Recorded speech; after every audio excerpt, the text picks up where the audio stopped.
देश दुनिया की सबसे बड़ी और असरदार खबरें। आज की खबरों में बात होगी भीषण गर्मी और भारत की अर्थव्यवस्था, क्वाड बैठक, खेल जगत और साइबर सुरक्षा और वैश्विक जलवायु संकट। जैसे कि अभी अभी देख रहे हो गर्मी की टेम्परेचर बढ़ रहा है।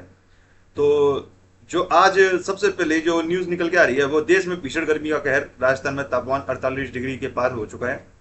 तो उत्तर भारत इस समय भीषण गर्मी की चपेट में है। राजस्थान, दिल्ली, हरियाणा और उत्तर प्रदेश में तापमान लगातार नए रिकॉर्ड बना रहा है।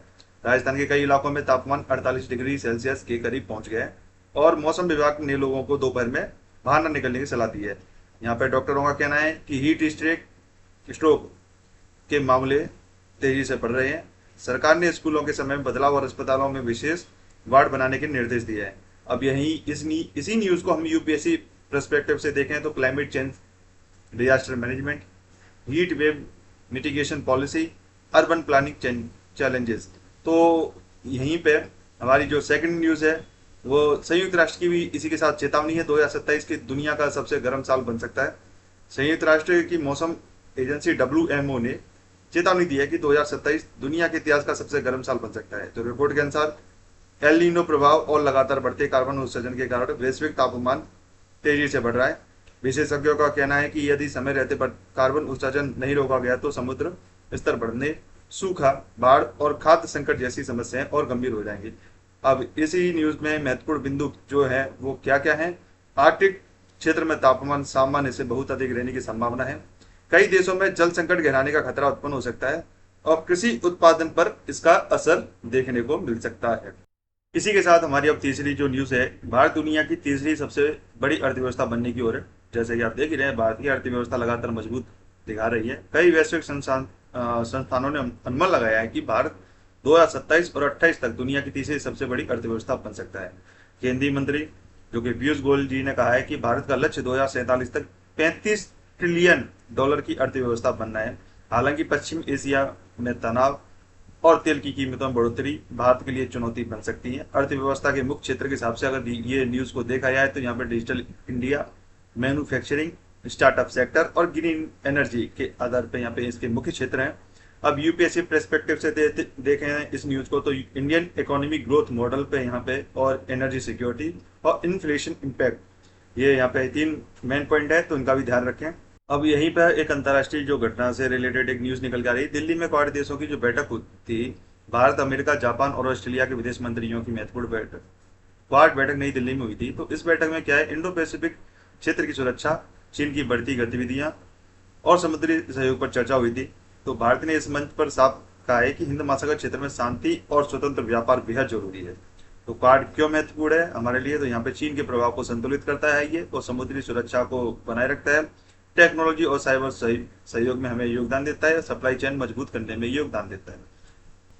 और यहीं पे पश्चिम एशिया के तनाव से कच्चे तेल की चिंता, जो ईरान और पश्चिम एशिया में बढ़ते तनाव के कारण अंतर्राष्ट्रीय बाजार में कच्चे तेल की कीमतों को लेकर चिंता बनी हुई है। भारत अपनी तेल जरूरतों का बड़ा हिस्सा आयात करता है, इसलिए तेल की कीमत बढ़ने का असर सीधे महंगाई पर पड़ सकता है।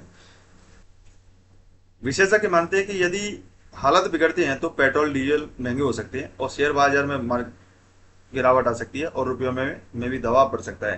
तो यहाँ पे क्वाड के कई सारे आयाम निकल रहे हैं। तो क्वाड कई सारों का मतलब कई सारी न्यूज का मतलब एक तरीके से ये देखा जाए तो ये कवर करता है और इम्पैक्ट डालता है कि भारत और जो और दूसरे देश है उनसे उनके संबंध अच्छे रहें, जिससे कि आर्थिक स्थिति को बेहतर बनाया जा सके। अब यहीं पे एक न्यूज साइंस एंड टेक्नोलॉजी से निकल के आ रही है कि साइबर सुरक्षा पर बड़ा खतरा। भारत सहित दुनिया के कई देशों में ऐसी घटनाएं देखने को मिली है। तो भारत सहित दुनिया के कई देशों में साइबर हमलों की घटनाएं तेजी से बढ़ रही हैं और बैंकिंग, सरकारी वेबसाइट और डिजिटल पेमेंट सिस्टम को निशाना बनाने की कोशिश बढ़ी है। यहाँ पे सरकार ने AI आधारित साइबर सुरक्षा सिस्टम पर जोर देना शुरू किया है। विशेषज्ञों का कहना है कि आने वाले समय में साइबर युद्ध भी एक बड़ी चुनौती बन सकता है। तो यहाँ पे यूपीएससी टॉपिक्स के हिसाब से देखें तो साइबर वॉरफेयर, डाटा प्रोटेक्शन और AI गवर्नेंस को यह वरीयता देता है। AI टेक्नोलॉजी की नई दौड़ के हिसाब से आर्टिफिशियल इंटेलिजेंस यानी AI की रेस अब और तेज हो गई है। अमेरिका, चीन और भारत समेत कई देश AI रिसर्च में बड़े निवेश कर रहे हैं। भारत सरकार भी शिक्षा, स्वास्थ्य और कृषि में AI के इस्तेमाल को बढ़ावा दे रही है। लेकिन विशेषज्ञ चेतावनी दे रहे हैं कि AI के गलत उपयोग से फेक न्यूज, साइबर अपराध और रोजगार संकट जैसी समस्याएं भी पैदा हो सकती हैं। तो यहाँ पे साइंस एंड टेक्नोलॉजी से एआई आधारित एक न्यूज़ थी, तो इसको भी ध्यान रखें। अब यहाँ पे खेल जगत की बात करते हैं। खेल जगत से एक नई न्यूज़ निकल के आ रही है कि विराट विराट कोहली ने 2027 वर्ल्ड कप को लेकर बड़ा बयान दिया है। भारतीय क्रिकेट के जो स्टार हैं विराट कोहली ने कहा है कि वह तभी 2027 ओडीआई वर्ल्ड कप खेलेंगे जब उन्हें लगेगा कि वह टीम के लिए योगदान दे सकते हैं। कोहली के इस बयान से के बाद जो सोशल मीडिया पर चर्चा तेज हो गई है और फैंस अभी भी चाहते हैं कि विराट 2027 वर्ल्ड कप में भारत का प्रतिनिधित्व करें, बट ये इनके ऊपर निर्भर करता है, विराट कोहली के ऊपर। और यहाँ पे भारत को मिला एक न्यूज और निकल के आ रही है, भारत को मिला खेल आयोजन। ओडिशा की जो एक राजधानी है भुवनेश्वर,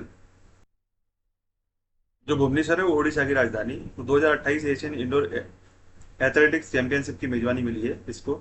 इससे भारत की खेल ताकत और इंफ्रास्ट्रक्चर को वैश्विक पहचान मिलेगी और भारत लगातार अंतर्राष्ट्रीय खेल आयोजनों की मेजबानी बढ़ा रहा है यहाँ पे।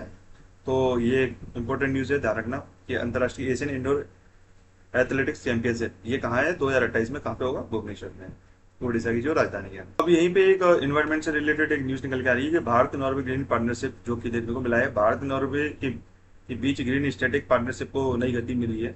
दोनों देश ग्रीन एनर्जी और क्लाइमेट टेक्नोलॉजी और समुद्री सहयोग पर मिलकर काम करेंगे।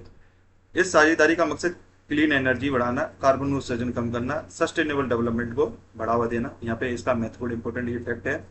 तो उस हिसाब से ये न्यूज़ आज इंपॉर्टेंट है कि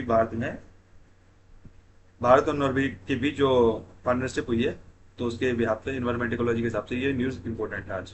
अब यहीं पर एक नई न्यूज़ है जो वैश्विक व्यापार या शेयर बाजार पर वैश्विक असर जो देखने को मिला है उसका इम्पैक्ट क्या है। विशेषज्ञों के अनुसार अगर तेल कीमतें बढ़ती हैं तो भारतीय बाजार में दबाव आ सकता है। बैंकिंग और आईटी सेक्टर मजबूत बने हुए हैं। विदेशी निवेशकों की गतिविधि बाजार की दिशा तय करेगी कि निवेशक फिलहाल अमेरिका, चीन और पश्चिम एशिया की खबरों पर खबर पर नजर बनाए रखें। देखो जो भी शेयर मार्केट या ये मार्केटिंग के हिसाब से काम करता है तो उन चीजों न्यूज़ का भी अपने आप ध्यान रखें, ठीक है। और यूपीएससी और के हिसाब से यहाँ पे जो आज हमने चर्चा की है जो महत्वपूर्ण विषय थे और कौन से परीक्षाएं के टॉपिक के हिसाब से ये दी है, तो हीट वेव जो हमारी और एंड क्लाइमेट चेंज की जो बात हुई थी वो ज्योग्राफी प्लस इन्वायरमेंट से रिलेटेड थी। क्वाड मीटिंग जो सेकंड न्यूज़ थी वो international relation, Indian economy growth economy से, देखो उसमें सबसे पता चल ही रहेगी economy. AI and cyber security जो हमने चर्चा की थी वो साइंस एंड टेक्नोलॉजी से। ग्रीन पार्टनरशिप जो हमने अभी जो चर्चा की थी वो एनवायरमेंट से। और जो अभी ऑयल प्राइसेस एंड इन्फ्लेशन की जो बात कर रही है इकोनॉमी में जो शेयर मार्केट में, तो वो इकोनॉमी